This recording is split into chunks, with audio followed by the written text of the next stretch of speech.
चलते हैं, कहीं हमें अश्व चोर ना समझ लिए। इन्हें समझाने लगे तो अयोध्या जाने का अवसर छूट जाएगा।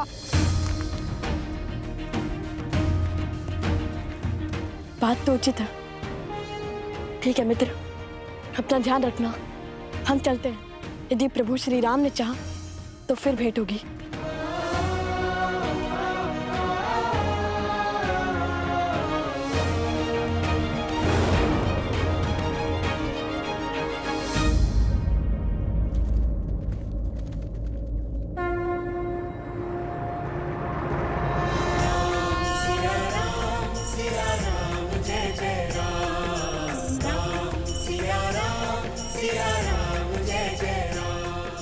माता सीता और प्रभु का नाम किसने लिखा है इस अश्व पर?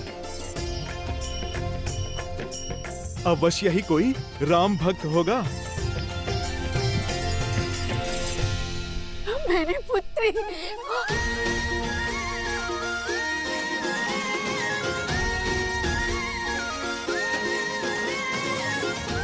जय श्री राम, जय श्री राम। हम बहुत आभारी हैं आपके। आपने हमारी पुत्री को हमें लौटाया। आप सब कुशल तो है ना? बिल्कुल, हमें भला क्या हो सकता है। समझ नहीं आता कैसे आपका आभार प्रकट करें। इसकी कोई आवश्यकता नहीं। हमने केवल अपना कर्तव्य निभाया है, इसमें आभार कैसा? परंतु हाँ, पुरस्कार अवश्य मिल गया हमें। हमसे प्रसन्न होकर माता सरस्वती ने हमें दर्शन भी दिए और आपके लिए ये भेंट भी। भेंट?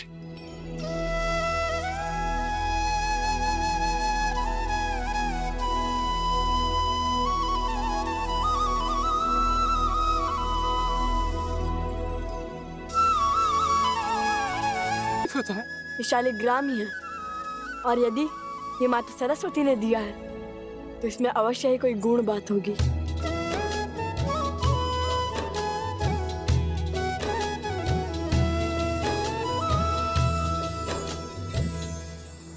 हरि ओम।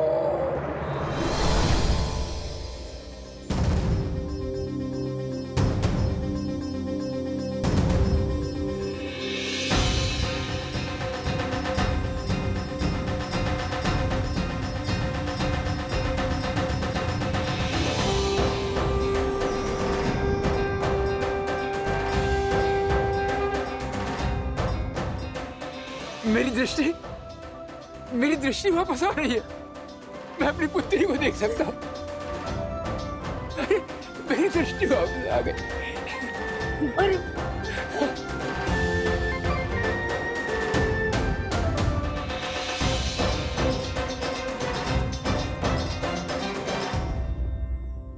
आप दोनों साक्षात भगवान हैं। नहीं, भगवान तो स्वयं श्री राम है। हम तो केवल उनके भक्त हैं।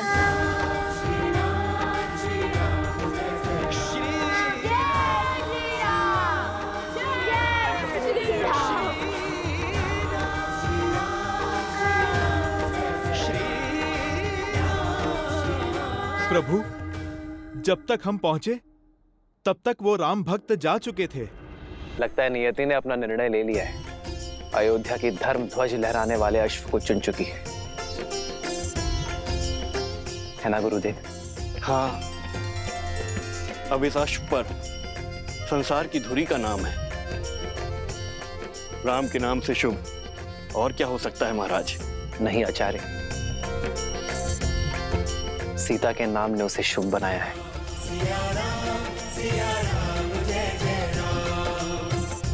कल अयोध्या की धरा में अश्वमेध यज्ञ का शंखनाद होगा। धर्म की जय हो, रघुकुल की जय हो।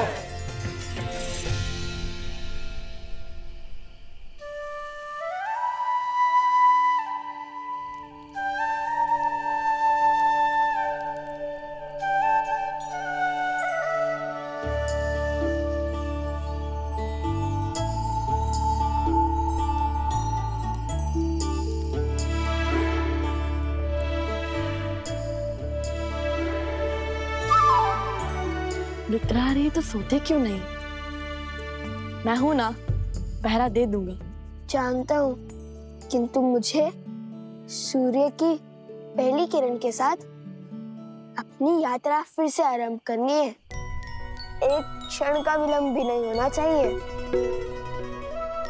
मुझे शीघ्र अतिशीघ्र श्री राम और माता सीता के दर्शन करने हैं। ठीक है, तुम पहरा दो, मैं सो जाता हूँ। नहीं नहीं नहीं, आप नहीं सो सकते। क्यों? देख नहीं रहे कितने जतनों से जागा हूं। अगर आप सो गए तो मुझे भी निद्रा आ जाएगी। बैठे रहिए ना। बस अब ठीक है।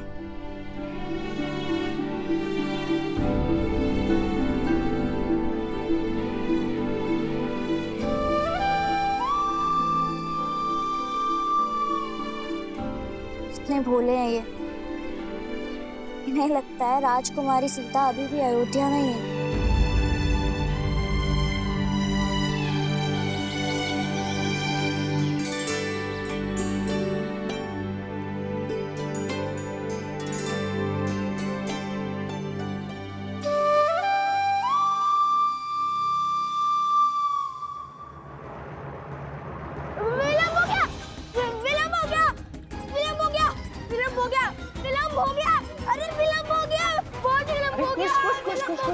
खुश, शांत हो जाओ। क्या हुआ? लव भैया कहाँ है? ला? मैं यहाँ हूँ।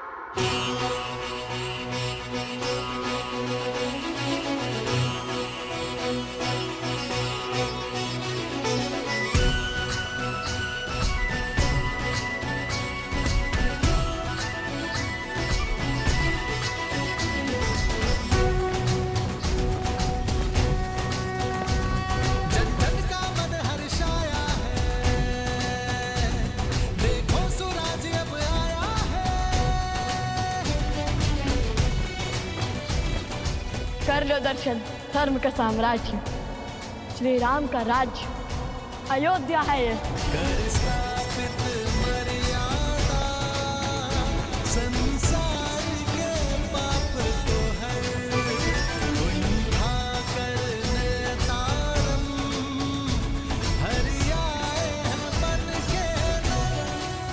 लगता है ये सब अश्वमेध यज्ञ देखने आए हैं। ये तो पूरा संसार अयोध्या आ गया है। ऐसे में लगता है श्री राम तुम्हें एक क्षण भी दे पाएंगे।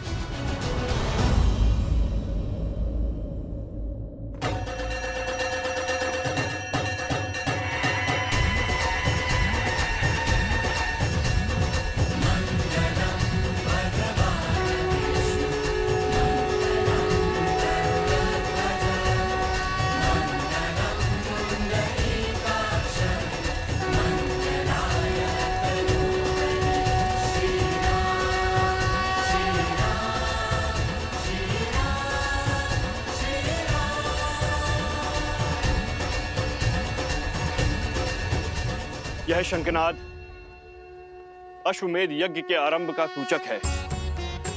आज से 3 दिन तक यहां हवन होने के पश्चात हम यज्ञ अश्व को मुक्त करेंगे, जो राम राज्य के छत्र को भिन्न भिन्न राज्यों से होकर पुनः हम तक पहुंचाएगा। अश्व के लौटने के साथ ही यह यज्ञ पूर्ण हो जाएगा। अब अनेकों राज्यों के राजा जो इस यज्ञ में अपना समर्थन और साथ देने आए हैं, वो श्री राम को सम्मान स्वरूप अपनी अपनी ध्वजाएं भेंट करेंगे, जो अटूट संधि का प्रतीक है। और इसी भांति एक एक करके सहस्त्रों राज्यों की ध्वजाएं अयोध्या और धर्म के संरक्षण में लहराती रहेंगी।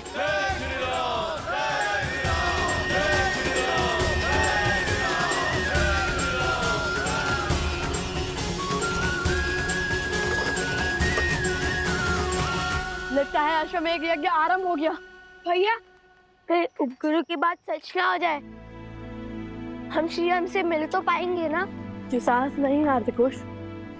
हमें हमारे आराध्य के दर्शन अवश्य मिलेंगे।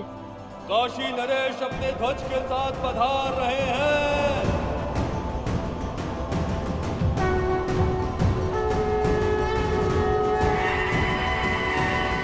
अरे कुछ लगता है यज्ञ की प्रक्रिया आरंभ हो गई है।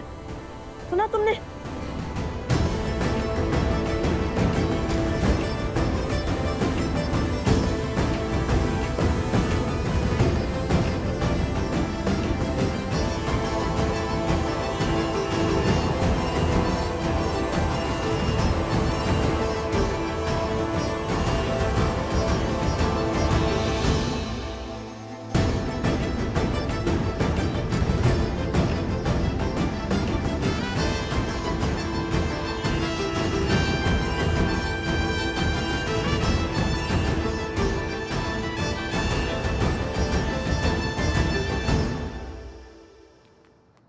वो देखो, काशी का ध्वज।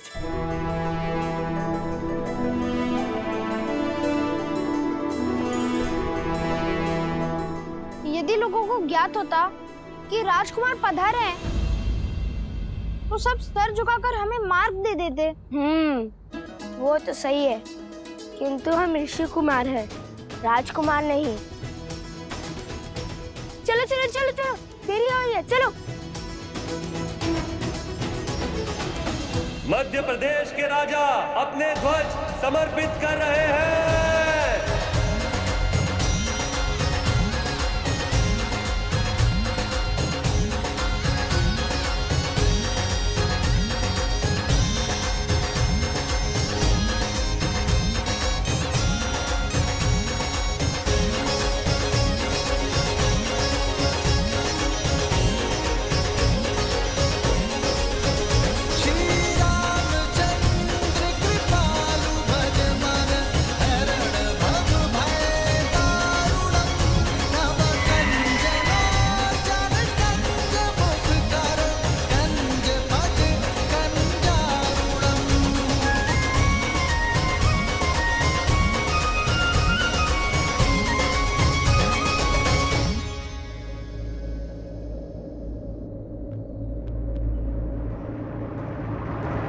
रुको,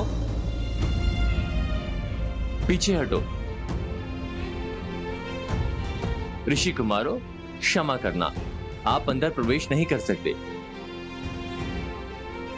बटुकों के लिए भोजन शयन आदि का प्रबंध उस ओर है, वहां जाएं। हमें ना भूख है ना प्यास, हमें है आस श्री राम से मिलने की। आप क्यों चिंता करते हैं महाराज? यहाँ यज्ञ तो कई दिनों तक चलेगा। कृपया हमें हमारा कार्य करने में सहायता करें और आगे से बाईं ओर मुड़ जाए। किंतु वो तो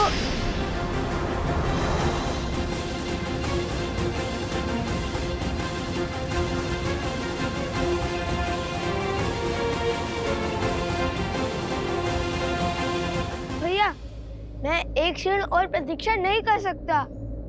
क्यों खींचा आपने मुझे? माता ने क्या कहा था कि अयोध्या में गरिमा की सीमा नहीं लांघनी है, और सैनिक ने कुछ अनुचित भी नहीं कहा था। कितने प्रेम से कहा था उसने। फिर क्यों नहीं मानी उनकी बात? तो फिर कोई और युक्ति खोजिए भैया।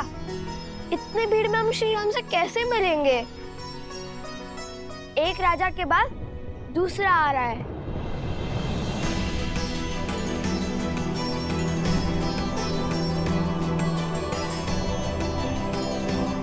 उचित कहता है सोम, हम राजकुमार होते तो अब तक मिल लेते श्री राम से।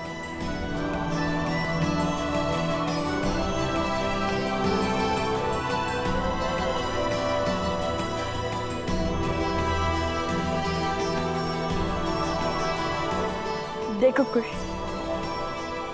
मिथिला नरेश भी अभी तक नहीं है। यदि आते तो सबसे पहले हमें उनका ध्वज दिखता। और मिथिला नरेश तो हमें जानते हैं, वे अवश्य ही हमें श्री राम तक ले जाएंगे। तो चलिए ना भैया, देखते हैं, क्या पता किसी रथ पर मिथिला नरेश सवार हो। मिथिला के नरेश अयोध्या की महारानी सीता के पिता महाराजा जनक अयोध्या में प्रवेश कर रहे हैं।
पर रुके तो पता नहीं कब महाराज से मिलेंगे और कब माता सीता के दर्शन होंगे।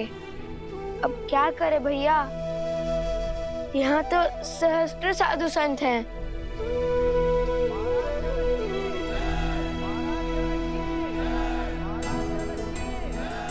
आसपास ही रहना लवकुश, हम धर्मशाला में व्यवस्था करके आते हैं।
अयोध्या आपके आगमन की प्रतीक्षा कर रही थी मिथिला नरेश।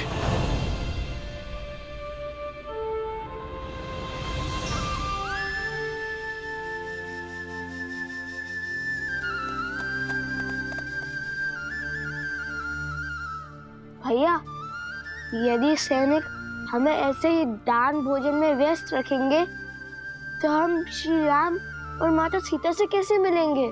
माता कहती है कि कई बार दृष्टिकोण बदलने से समस्या का हल अवश्य मिल जाता है कुश।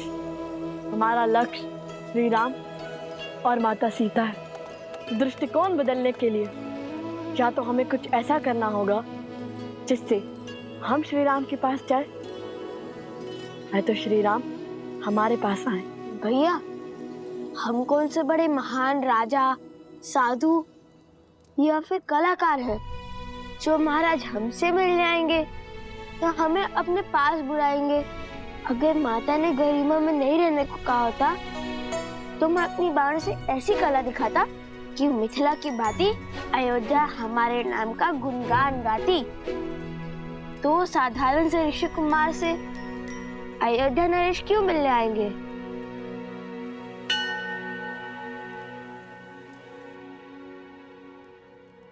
एक बार पुनः बोलना। दो साधारण से ऋषि कुमार? ये नहीं, उससे पहले जो बोला था। बाद से कला का प्रदर्शन। उससे भी पहले। हम कौन से कोई महान राजा, साधु या कलाकार है? क्यों? सत्य ही तो कहा था मैंने। कला कुश, कला।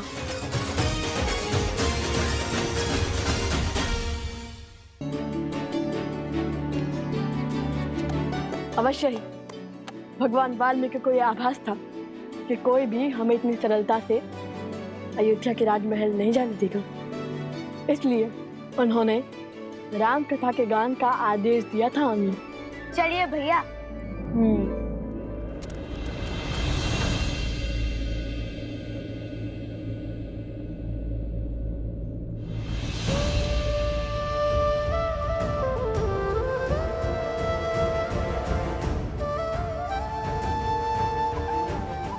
अश्वमेध की आहुति तो सपत्नी दी जाती है, अर्थात अब दूसरे विवाह के लिए सज है। जब आप अयोध्या पधारिएगा तो स्वयं मेरी पत्नी को देखिएगा।